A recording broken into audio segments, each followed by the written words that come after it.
Hi, everyone, and welcome back to Brian's Horror Corner, and welcome to this horror movie review as part of my June horror series, current series, which is taking a look at the entire Psycho franchise. I have the first three movies. The reviews are up on my channel.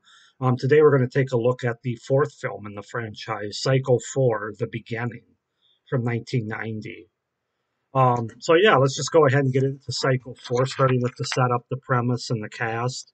And then I'll get into my thoughts and review, which will be as much spoiler free as it can be. So, Cycle 4 The Beginning is a 1990 American made for television slasher film directed by Mick Garris. It serves as both the third sequel and a prequel to Alfred Hitchcock's Psycho, focusing on the early life of Norman Bates. It includes both the events after Psycho 3 while focusing on flashbacks of events that took place prior to the original film. It is the fourth and final film in the original Psycho franchise and Anthony Perkins' final performance in the series before his death in 1992. So that's sort of the premise of this movie. So basically, it opens a once again rehabilitated Norman Bates is now married to a psychiatrist named Connie and is expecting a child. Norman secretly fears that the child will inherit his mental illness. One evening, he hears radio talk show host Fran Ambrose discussing the topic of matricide with her guest Dr. Richmond, Norman's former psychologist. Norman calls the radio show, uses the aliases Ed to tell his story. Norman's narrative is seen as a series of flashbacks set in the 1940s and 1950s, some slightly out of order. Over the years, Norma, who's implied to suffer from schizophrenia and borderline personality disorder, dominates her son, brutally beating him for even the smallest infraction, or even no infraction at all, throwing him out in the rain when naked, teaching him that sex is sinful, dressing him up as a girl, and smearing lipstick on his face as punishment for getting an erection during an incestuous foreplay that Norma herself instigated. She forces him to urinate like a female by instructing him to squat over a pitcher. She also takes her frustration out on Norman when the business at the motel fails due to the interstate, routing potential customers away from the location. So that's sort of the gist of the movie, the setup and the premise for Psycho 4 The Beginning. Cast wise, of course, we have Anthony Perkins returning as Norman Bates, Henry Thomas, who plays the young Norman Bates, Olivia Hussey as Norma Bates, the mother, CCH Pounder as Fran Ambrose, and Warren Frost as Dr. Leo Richmond. So that's the setup, the gist, the premise, and the cast for Psycho 4 The Beginning. This is another pretty good sequel, I would say, in this franchise, as were the first three movies. I do think it's another little bit of a step down for me from certainly the first two films, and even a little bit for the third film. And I know that's other people actually like this film more than the third film, which is fine. I think they're all good. This is another good sequel. I do have some issues with it, but I have a lot of good about it too. So let's just start with the good things and the pros for this movie. You got to start with the fact that they bring the original score back, the original Psycho score from the 1960 film back for this movie, which I was kind of time for it. I feel like it was fun and enjoyable, even though I liked the scores and the other sequels. It was nice to have the original Bernard Herrmann score back for Psycho 4, especially as they're doing the flashbacks. It kind of made a lot of sense there. I will say too, for being a made-for-TV movie and having a lower budget as a result, it is one of the better made-for-TV movies that you'll see. It does fit more with the other three Psycho films, which were all theatrically released. And this one holds up pretty well to them, I think, being a made for TV. Now, it was made for Showtime, so I mean, it wasn't like it was made for CBS or anything. That's why there's nudity and foul language and things like that in this movie.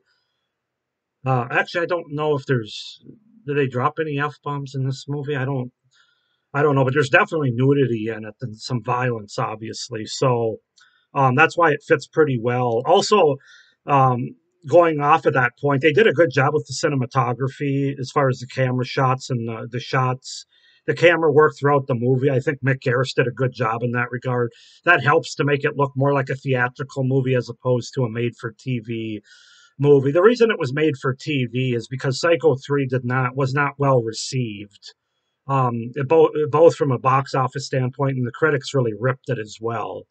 So that was the reason that this one ended up being a made for TV, as I said, Showtime kind of movie. And it was actually presented in 1990 by Janet Leigh, who I think they were doing a 30-year sort of retrospective of the original Psycho. And then that went into introducing this movie, which was kind of a cool concept in a way. I kind of remember seeing some of that. I think you can see it on YouTube now.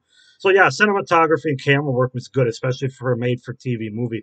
I thought they did a pretty good job with the story in terms of moving things forward with Norman's character and the sequel timeline, anyway. Um, from the standpoint of where he's once again being reintroduced into society, although I have some issues with that we'll get into.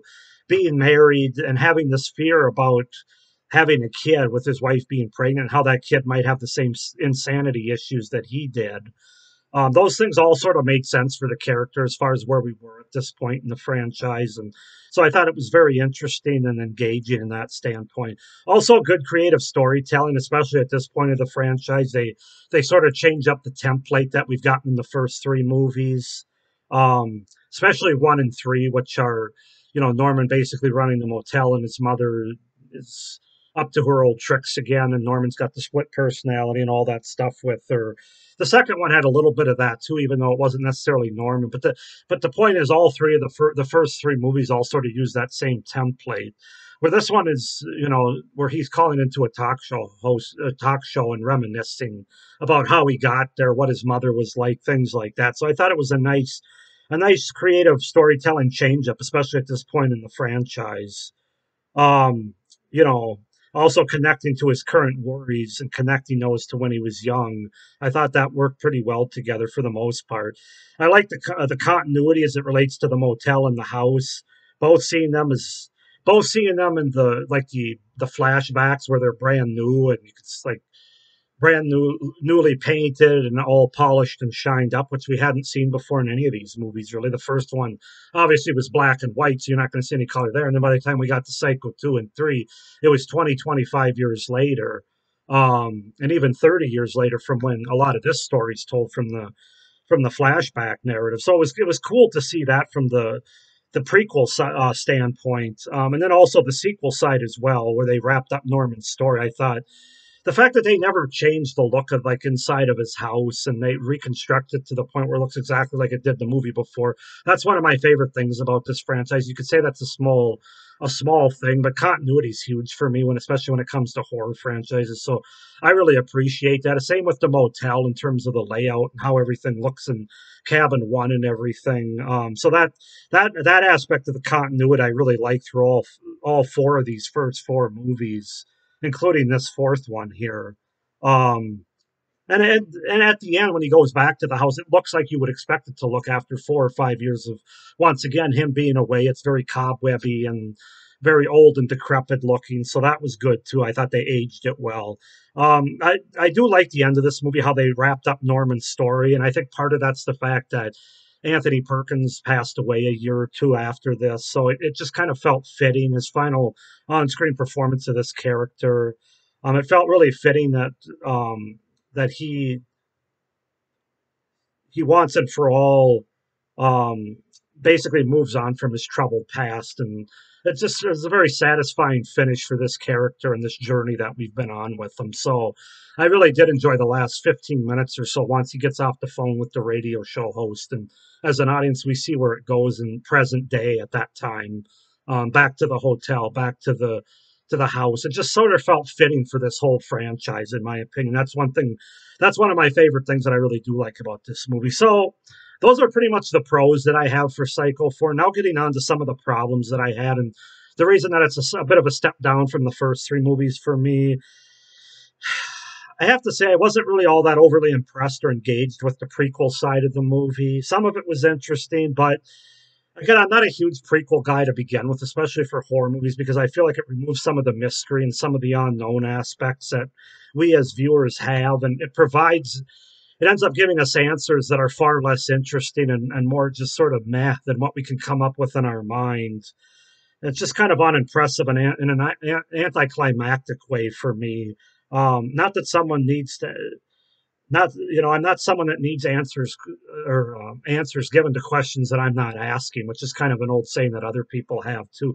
I know that's probably more just a personal thing. There's a lot of people that probably like prequels, and especially for this series, the interest of seeing how exactly Norman got to where he is. But I just found some of the scenes kind of unremarkable personally. Some are a little over the top too, which I'll get into, and they're all kind of out of order as well, which I didn't mind that. I understand that they kind of did that, I think, to get kills on screen. So they have one of the two kills before the original Psycho, the two young missing women, as they mention at the end of the original Psycho, that takes place in the first flashback, and then they go back to when he's a kid with some of his mother, and then so it kind of goes back to after his mother's dead to, and then it goes to before she's dead, and it just kind of back and forth. And I don't know, some people might find that a little hard to follow too. I don't think that was one of its big problems, though.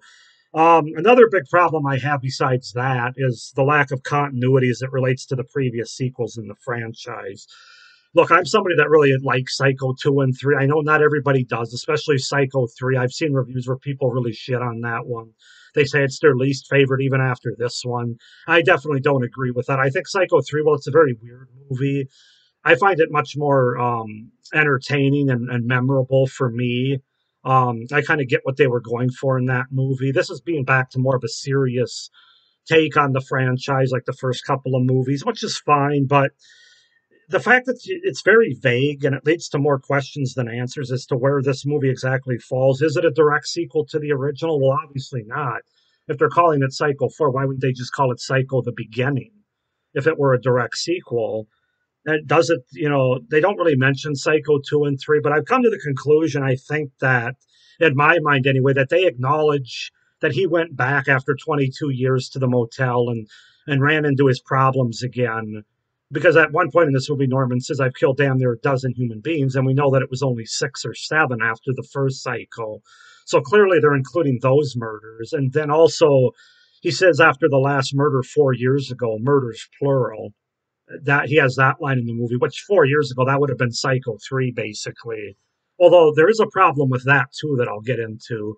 Um, there are continuity issues as it relates to the original movie and the sequels as well, and that's one of my real problems with this movie being a continuity guy. So at the end of the day, I think they do acknowledge the timeline of Psycho 2 and 3. They just don't acknowledge the story as it relates to him being adopted and the whole Mrs. Spool standpoint. And I know the writer of this movie, who also wrote the original, Joseph Stefano, was not a fan of Psychos 2 and 3. He was pretty animate and outspoken about that. I don't think Mick Garris was the director of this movie was a huge fan either. But I know Joseph Stefano wasn't, so he wasn't about to make any mention of those two movies, and I kind of get it. But like I said, if you're gonna make reference to the timeline and not the story, I don't know. It's just like I said, it leaves the viewers with more questions than answers, and I wanted more clarification. You wouldn't have had to describe everything in Psycho 2 and 3. I think there was a way you could have done it to sort of integrate it that still put the focus on the first movie, which is really what they're trying to do with this one. So that's one of my big problems with this movie. I thought they showed more of the crazy, unhinged side of Norma when it came to the prequel side, as opposed to not showing a lot of the more loving side of Norma and why Norman was so loyal to her. Maybe they just didn't have time for it, but I thought we could have used. There's one scene where he's a child where they're having a picnic outside and it starts raining. That was kind of a nice scene, but I thought we could have used some more than that to really get a more of an understanding of his loyalty to her. Um, Also, there's one scene that's kind of over the top with both Olivia Hussey's performance and I think just the way it was written, where he basically gets an erection when they're rolling around on the floor in an incestuous way. And she puts the lipstick on him in the dress and makes him squat on the. I mean, Olivia Hussey was just kind of over the top in that scene. Um, so yeah, that's one thing I wanted to bring up. I thought they needed more balance, though, in terms of good Norma versus crazy Norma. At the end of the day, the doctor that was on the radio show felt kind of like a pointless character, like they were just trying to say, "Hey, here's the doctor from the first movie," and obviously it's not the same actor, but it was just kind of pointless because he disappears halfway through the movie. I don't think the kills were overly impressive. Like the first one was pretty good. where he stabs the young lady who wants to have sex with him.